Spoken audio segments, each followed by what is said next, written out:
بسم الله الرحمن الرحيم نحمده ونصلي على رسوله الكريم أما بعد فأعوذ بالله من الشيطان الرجيم بسم الله الرحمن الرحيم إن الدين عند الله الإسلام صدق الله العظيم. قابل قدر دوستوں، ساتھیوں اور بھائیوں، ایک گزارش کرنی تھی اور وہ یہ کہ میرے انتہائی محترم دوست، جید عالم دین، انتہائی متقی اور پرہیزگار شخصیت، جن کو کثرت سے اللہ کے رسول صلی اللہ علیہ وسلم کی زیارت نصیب ہوتی ہے، عشاء کے بعد مجھے کل فون انہوں نے کیا اور انہوں نے اللہ کے رسول صلی اللہ علیہ وسلم کی خواب میں زیارت فرمائی تھی، اور عالم اسلام کے علماء اور خصوصاً چند اکابر علماء کے نام وہ ایک پیغام تھا. حضرت مفتی صاحب نے مجھ سے کہا کہ میں آپ شیخ الاسلام حضرت مفتی تقی عثمانی صاحب دامت برکاتہم العالیہ اور قائد محترم حضرت مولانا فضل الرحمان صاحب سے میرا رابطہ کرا دیں، میں ان تک اپنا ایک خواب پہنچانا چاہتا ہوں. تو میں نے اسی وقت فون کیا حضرت مفتی تقی عثمانی صاحب دامت برکاتہم العالیہ کو، اور میرا اسی وقت ان سے رابطہ ہوا اور ان سے یہ گزارش کی. تو انہوں نے مجھ سے فرمایا کہ ان کا نمبر میرے طرف بھیج دے، اور قائد محترم سے بھی میں نے رابطہ کیا. تو الحمدللہ بندے کے توسط سے ان دونوں حضرات سے، اس مفتی صاحب خواب کا رابطہ ہوا، اور قائد محترم نے مجھے میسج کیا کہ میرا ان سے رابطہ ہو گیا، اور حضرت مفتی تقی عثمانی صاحب دامت برکاتہم العالیہ، ان حضرات سے ان کا رابطہ ہوا اور اپنے پیغام اس مفتی صاحب نے پہنچایا. اور پھر حضرت مفتی صاحب نے مجھ سے کہا کہ تم بھی لوگوں کو یہ پھر بتا دینا. اور خواب یہ تھا، انہوں نے فرمایا کہ مجھے گزشتہ رات 2 دفعہ اللہ کے رسول صلی اللہ علیہ وسلم کی زیارت ہوئی،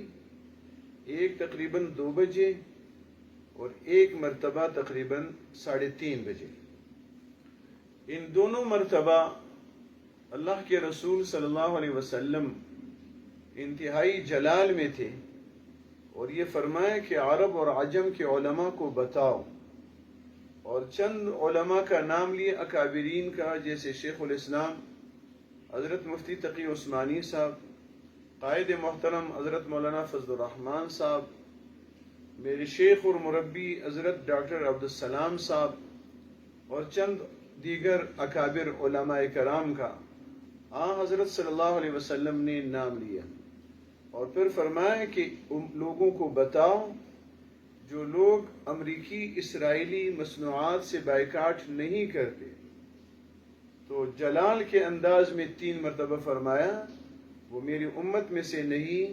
وہ میری امت میں سے نہیں، وہ میری امت میں سے نہیں، اور روز محشر وہ لوگ میری سفارش سے محروم ہوں گے. تو یہ خواب تھا اللہ کے رسول صلی اللہ علیہ وسلم کی جانب سے، گویا کہ عالم اسلام کے مسلمانوں کے نام بھی پیغام تھا، اور خصوصاً ان اکابرین کے نام، کہ یہ امت کو یہ پیغام پہنچا دے اور اس طرف متوجہ کرے. مجھ سے بھی حضرت مفتی صاحب نے فرمایا کہ تم بھی یہ بات لوگوں تک پہنچاؤ. لہٰذا میرے دوستو، گزارش یہ ہے کہ یہ ہماری غیرت ایمانی کا تقاضا ہے کہ اس وقت ہم یہود جس بربریت اور شیطنت کا مظاہرہ کر رہے ہیں، اور عالم اسلام کے مسلمانوں پر اور انبیاء کی سرزمین و وطن کے باسیوں پر جس طرح سے وہ ان کو خون کے اندر لہولہان کر رہے ہیں، بچوں کو بارود سے جلا رہے ہیں، اور ان کے جسم کے اعضاء اور اس کے پرخچے اڑا رہے ہیں، اور دندناتے جس طرح سے انہوں نے ظلم اور بربریت کا بازار گرم کیا ہوا ہے، یہ ہماری غفلت اور بے حسی پر بہت بڑا سوال، ہماری غفلت کا کے حوالے سے سوال نشان ہے. لہذا میرے دوستوں، گزارش یہ ہے کہ ظاہر ہے کہ اللہ اپنے اشارات سے اور جناب رسول اللہ صلی اللہ علیہ وسلم اس قسم کے پیغامات کے ذریعے سے امت کو متوجہ فرما رہے ہیں کہ ہم اپنی ذمہ داری کو سمجھیں اور اپنی ذمہ داری کو نبھائیں۔ ہماری فلسطینیوں بھائیوں کے ساتھ جو اسلام کا رشتہ ہے اور وہ مقدس جو سرزمین ہے، اس کے اوپر جو ظالم یہودی غاصبانہ قبضہ کر کے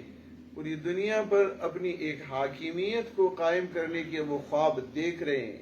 اور اس کی طرف وہ آگے بڑھنے کی کوشش کر رہے ہیں، ہماری ذمہ داری بنتی ہے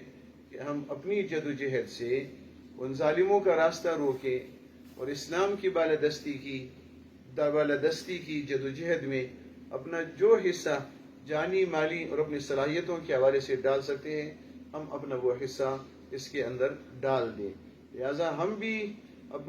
اپنے طور پر اس بات کی جتنی کوشش ہو سکتی ہے کہ ہم یہ جو اسرائیلی مصنوعات ہے اور اس کے حوالے سے اپنا پیغام یہ مسلمانوں تک پہنچا سکیں اور تاکہ ہم ان چیزوں کو سمجھ کر بائیکاٹ کریں۔ آپ حضرات سے بھی گزارش ہے اس حوالے سے آپ بھی جدوجہد فرمائیں، اس اسرائیلی مصنوعات کے حوالے سے وہ پمفلٹ بنائیں، لوگوں کو باخبر کرنے کی کوشش کریں تاکہ فرد تک اور مسلم امت تک یہ پیغام وہ پہنچ سکے اور ہم اللہ کے ہاں کسی نہ کسی درجے میں اس جدوجہد کے اندر شریک ہو کر سرخرو ہو سکے اور اپنی ذمہ داری کو پورا کرنے کے لیے کچھ نہ کچھ حصہ ڈال سکے۔ اللہ تعالیٰ مجھے بھی آپ حضرات سب کو توفیق نصیب فرمائے۔